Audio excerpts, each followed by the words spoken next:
Assalamualaikum friends, welcome back to my new vlog. আশা কৰো আপোনালোক সকলো ভালে আছে। মুস্তাক নাছিনৰ অন্য এটি ব্লগলৈ মই নাছিনে আপোনালোক সকলোকে পুনৰবাৰ স্বাগতম জনাইছো। আজি যেহেতুকে কুৰবানী ঈদ গতিকে আজিৰ ভিডিওটো অকমান স্পেশাল হ'বলৈ গৈ আছে আৰু আপোনালোক সকলোকে ঈদৰ শুভকামনা যাচিলো। ঈদ মুবাৰক গাইস। আপোনালোকৰ ঈদ কেনে গৈ আছে কমেন্ট কৰি জনাবলৈ নাপাহৰিব। ঈদৰ ব্লগটো আসলতে মই ঈদৰ আগদিনা আবেলিৰ পৰাই আৰম্ভ কৰিছো। সামিয়া আৰু সুমায়াই কৈ আছিলে বা কেতিয়া মেহেন্দি আঁকি দিবা, তো মই সময় পোৱা নাছিলো ৰাতিপুৱাৰ পৰা আৰু আবেলিৰ সময়ত যেহেতু সময় পাইছো এতিয়া লগাই দি আছো। যদিও মই ইমান এক্সপাৰ্ট নহয় তথাপি প্ৰত্যেকবাৰ ঈদৰ সময়ত মোৰ পাৰ্মানেন্ট জব হয় এইটো। আৰু ইফালে আম্মাই ঈদৰ আগদিনাখনে পিয়াজ নহৰুৰ বাকলি গুচাই থৈছে, কাৰণ ঈদৰ দিনা এইবিলাক কৰিবলৈ সময় পোৱা নাযায়। ময়ো মেহেন্দি অকমান আঁকি লৈছিলোঁ আৰু এইখিনি এতিয়া প্ৰায় শুকাই গৈছে। মেহেন্দিখিনি ধুই লওঁ।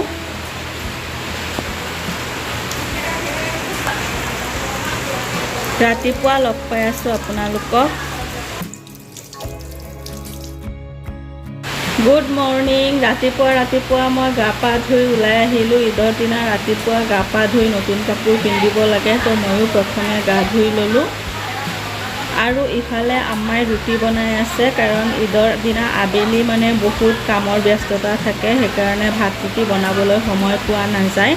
ৰাতিপুৱাতে ৰুটি কেইটামান বনাই থৈ দিলে পিছত আবেলি আৰু একো বনোৱাৰ টেনশ্যন নাথাকে, তো ৰুটি খাই শুই যাব পাৰিম। সেইকাৰণে ৰাতিপুৱাতে ৰুটিখিনি চেকি লৈছে। এই মাটিৰ চৌকাটো মানে এক্সট্ৰা চৌকা হয়, নিজৰ সুবিধা অনুসৰি মানে যলৈকে ইচ্ছা লৈ যাব পাৰি।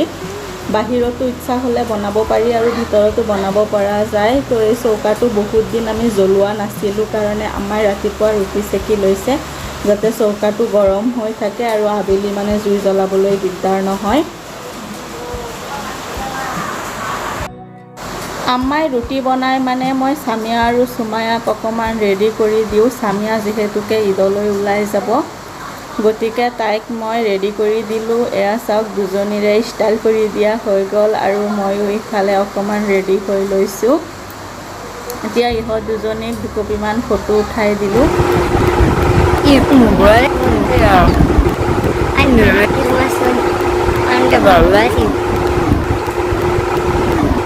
সামিয়াই সুধি আছে আপোনালোকে কোনে কিমান টকা চালামি পাইছে, প্লিজ কমেণ্ট কৰিব।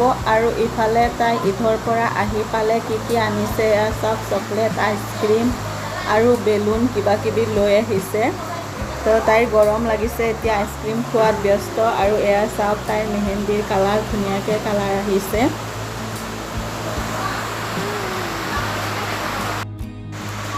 আগতে আমি যেতিয়া সৰুতে ঈদত যাওঁ তেতিয়া মানে ঈদত গৈয়েই প্ৰথমে মিঠা পান কিনো। ঈদৰ দিনা মিঠা পান লাগিবই।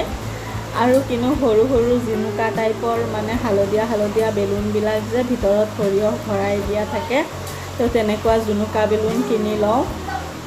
আজি সামিয়াই এনেকুৱা বেলুনহে আনিছে। বেলুন দেখিলেই ফুটাবলৈ মন যায়। তাইক মই সুধি আছোঁ ফুটাই দিওঁ নেকি, তাই ফুটাব দিয়া নাই। কুৰবানী মানে আমাৰ ঘৰৰ পৰা অকণমান দূৰত হয়। মই আৰু সামিয়া কুৰবানী চাবলৈ যাম এতিয়া। তো সামিয়াক লগত লৈ লওঁ, বলক লগত আপোনালোককো লৈ যাম। সামিয়াক লগত লৈ লৈছোঁ আৰু এতিয়া আমি গৈ আছোঁ কুৰবানী দিয়া জেগালৈ। কুৰবানী যে অকল গৰুৱেই দিব লাগে তেনেকুৱা কথা নহয়। কুৰবানীৰ জন্তু মানুহে যাৰ যি ইচ্ছা দিব পাৰে, গৰু, ম'হ, ছাগলী। আৰবৰ ফালেতো দুম্বা, উট এইবিলাক দিয়ে। আমাৰ ফালে দুম্বা, উট এইবিলাক ইমান পোৱা নাযায় কাৰণে গৰু, ম'হ, ছাগলী এইবিলাকেই দিয়া হয়।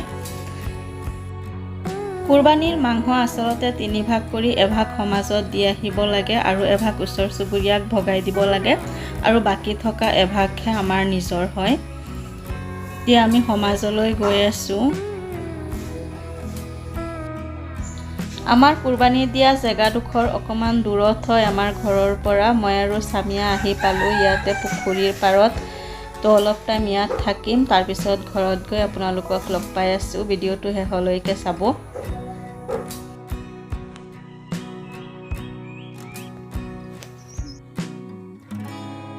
তো গাইজ এতিয়া এনেই আছোঁ পাকঘৰত, একো কাম নাই। কুৰবানী হোৱা বহুত টাইম হৈ গৈছে, কিন্তু মাংস এতিয়ালৈকে আহি পোৱা নাই।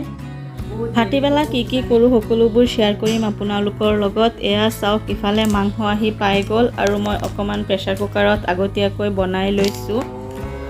কুৰবানী মানে ডাঙৰ ডাঙৰ বাচন বৰ্তন নহয়নে বাৰু। এয়া চাওক, পোলাও বনাই হৈ গ'ল আৰু স্বামীয়াক মই পোলাও বাঢ়ি দিছোঁ। তাই খাই পেলাই মাংস বিলাবলৈ যাব।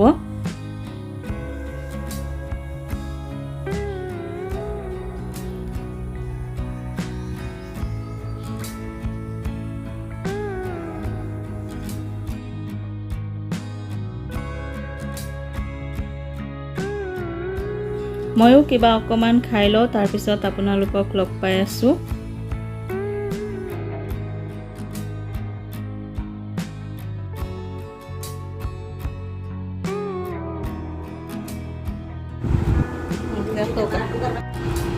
ছবিটা দিছে মাংস।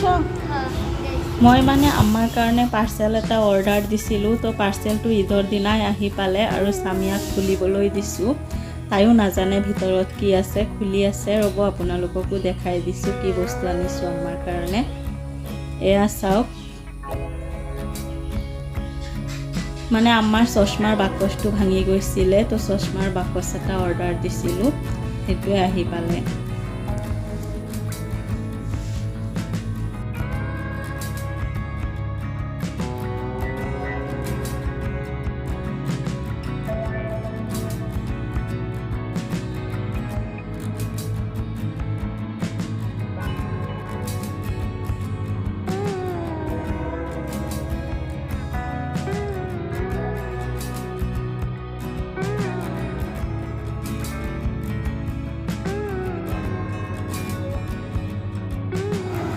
Udah main gesin, kadang so. Deh itu boleh.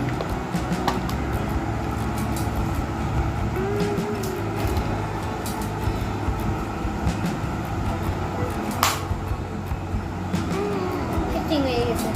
Ya, sudah.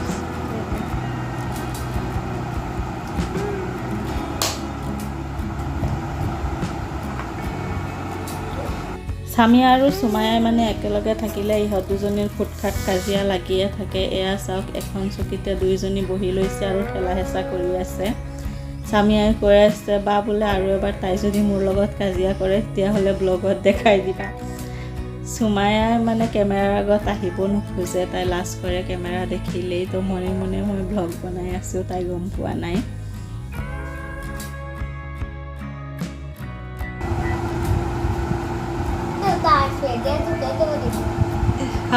সুমায়াকে মুখ ফালে যে কিবা রাখবে বাইঙ্গাল বে তুই আমার চশমা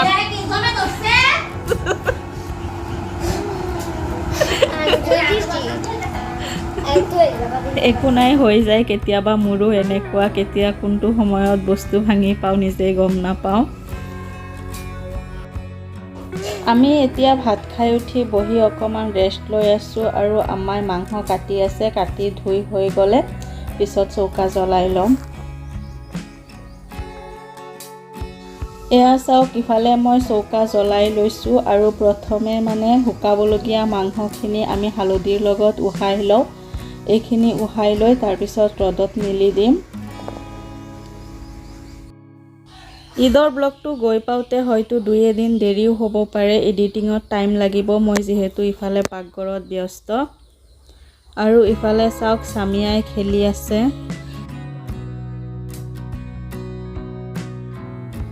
এয়া চাওক, শুকান মাংস বনাবলৈ এইখিনি ৰেডি হৈ গৈছে, মানে উহাই লোৱা হৈ গ'ল। এইখিনি নমাই দিছোঁ এতিয়া।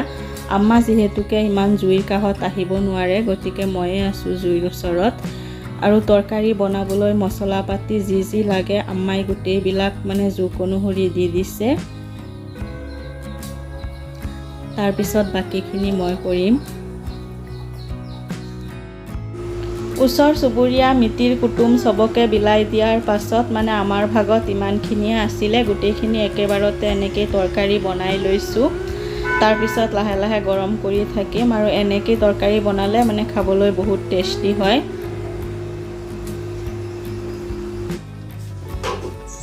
এটা কথা মন কৰিছেনে, এয়া চাওক মাংস বনাওঁতে মই এক ড্ৰপ পানীও দিব লগা হোৱা নাই। কুৰবানীৰ মাংসত আচলতে আল্লাহৰ বৰকত থাকে, কাৰণ পানী নিদিয়াকৈ ধুনীয়াকৈ মাংস সিজি যায় আৰু এক ড্ৰপ পানীও দিব লগা হোৱা নাই।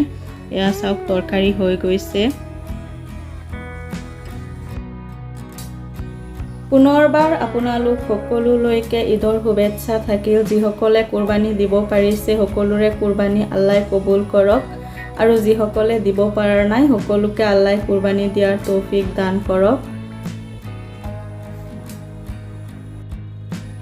আজিৰ ভিডিঅ'টো তেনেহ'লে আৰু বেছি দীঘলীয়া নকৰোঁ। তৰকাৰী প্ৰায় হৈ আহিছে, এইখিনি মই এতিয়া নমাই ল'ম। এয়া চাওক তৰকাৰী ৰেডি হৈ গ'ল, আৰু ইফালে মই অকণমান চৰ্বি জমা কৰি লৈছোঁ। এইখিনিৰে মাংসৰ পিঠা বনাম। যিদিনা পিঠা বনাওঁ ৰেচিপি আপোনালোকৰ লগত শ্বেয়াৰ কৰিম। আজিৰ ভিডিঅ'টো তেনেহ'লে ইয়াতে সামৰিছোঁ। যদি ভিডিঅ'টো চাই ভাল লাগিছে তেনেহ'লে লাইক কৰিব, শ্বেয়াৰ কৰিব আৰু মোৰ চেনেলটো ছাবস্ক্ৰাইব কৰিব। ভিডিঅ'টো শেষলৈকে চোৱাৰ বাবে আপোনালোক সকলোকে বহুত বহুত ধন্যবাদ। লগ পাম অন্য এটা নতুন ভিডিঅ'ৰ সৈতে।